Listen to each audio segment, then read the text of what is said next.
This is a Time magazine, and you see Rosie, instead of a bandana, she has a pretty hat on. She has the iPod, the earphone in her ear, and she has a tattoo. This is a modern day version of Rosie the Riveter, and the magazine says the case for national service. Sure. And I teach them to serve others more than they serve themselves. Help build battleships and airplanes. Yes, and stuff like that. Absolutely. Without women, we may not have been able to win the war. I detect a Southern Belle accent. Yes, sir. So where are we coming from? We're coming from Pope Air Force Base, North Carolina. My Okay. husband's in the Air Force. Okay, okay. And originally you're from North Carolina? No, sir. Southern Illinois. Southern Illinois, okay. Yes, but sir. you lived down there. Yes, sir. A total of 9 years. The difference between kids in North Carolina and the kids in Rosamond? The kids in Rosamond seem to love the Lakers, whereas in North Carolina, the kids know that I'm a huge North Carolina Tar Heel fan. Okay. And I love to joke with them when the Lakers lose and things like that. But the main difference is where I was at, all of the children, they do not say what to a teacher. They say ma'am or excuse me, which is something I expect in my class. They say yes sir and no sir, yes ma'am and no ma'am. Socially, I think they still struggle with the same problems. You know, there are drugs there. There are gangs in some parts. There are kids without stuff to eat. Yeah. There are kids that come from broken homes. The real difference that I see is that North Carolina children seem to be, and this is just the area that I came from. Sure. Is I see that they're more driven for higher education. Really? Socially, style is the same, whereas California kids and Rosamond kids wear Vans and DCs. Yeah. North Carolina kids wear flip-flops. Okay. And they use nice manners, and we say I reckon and y'all and to be sure and things like that. And on a California ear, that sounds very enticing, you know, a little bit different, a little bit culturally different. I expect them to be on time and on task. I try to teach them that I can't be late for my job, so why should you be late for yours, which is to go to school and get a proper education.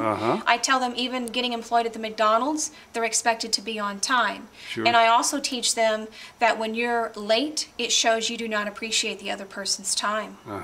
I expect them to bring the materials every single day, which is their book, paper, and pen or pencil. Right. And if those who don't bring it, they know I get upset about it, because I tell them, how can you be a master of your subject when you don't have the required materials? I think the biggest social challenge I know personally in my class is trying to get them to have confidence in who they are. Because I will have some of the smartest children, but they will be afraid to participate in fear of looking maybe dumb in front of their classmates. What's the Tanksley formula for building? Encouragement. I pride myself on a loving learning environment. In room 431, I make them use manners, yes ma'am and no ma'am, please and thank you. And I ask them to do random acts of kindness. Like on Friday afternoon, I'll say, your assignment is 1 random act of kindness, and on Monday they come back and we share. Even if it's holding a door open for a mother with a child or an elderly couple. Sure.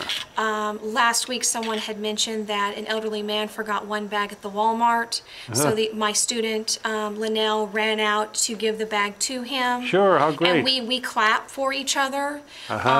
Birthdays, I give them out paper cupcakes, and we sing happy birthday to everyone, and I dance in class to them to try to bring them out of their shell. Sure. And I encourage projects to sort of build up their confidence in front of the class. So that can help their social skills, speaking in public, speaking amongst the group. I try to teach them self-respect, that they cannot respect them. They can't respect other people when they don't respect themselves. As a strong woman, I encourage my young girls, my young women, to have a voice in the world, to stand up for what they want and what they believe in, and not play second fiddle to any person. To want it all and not be afraid to ask for it. And I teach about strong women. Sure. Marie Antoinette. I teach about Rosie the Riveter, Harriet Beecher Stowe, with Uncle Tom's Cabin, which exposed slavery to the Northerners. I also teach about Harriet Tubman. And all of these women that have fought for women's rights, Elizabeth Cady Stanton and the Seneca Falls movement, and that when you go out and you act a fool in public and you use vulgar language, or, you know, it sets women back, it really does. And the reason I do that is because I don't think that they sometimes appreciate the struggles of women of the past. I teach them to have a voice in the world, and that they should question everything that they know, that there's no problem with questioning other people as long as you do it in a respectful way. For example, when they go to the office to ask the secretary or Mr. Miller something, I tell them to use please and thank you, use proper manners, as well as going to the library or to pick up copies. When I'm teaching about the women in history, I always inform my students about Rosie the Riveter and how she's based off a real woman, a woman in World War II that came to symbolize the working woman who picked up the husband's slack when he went off to war. Sure. And I tell my students that Rosie the Riveter was actually happening long before we ever put a name to her. Sure. It was all the way back in American Revolution times when men went off to war, the Civil War, World War I, the Korean War, every day. When a woman woke up, even if her husband was there or not, she still had responsibilities. Sure.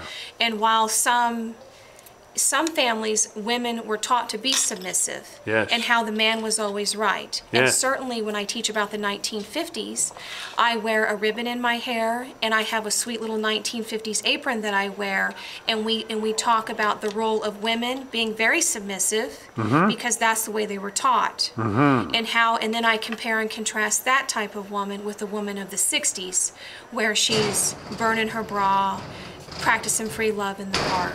Sure. Your take on it with high school students today?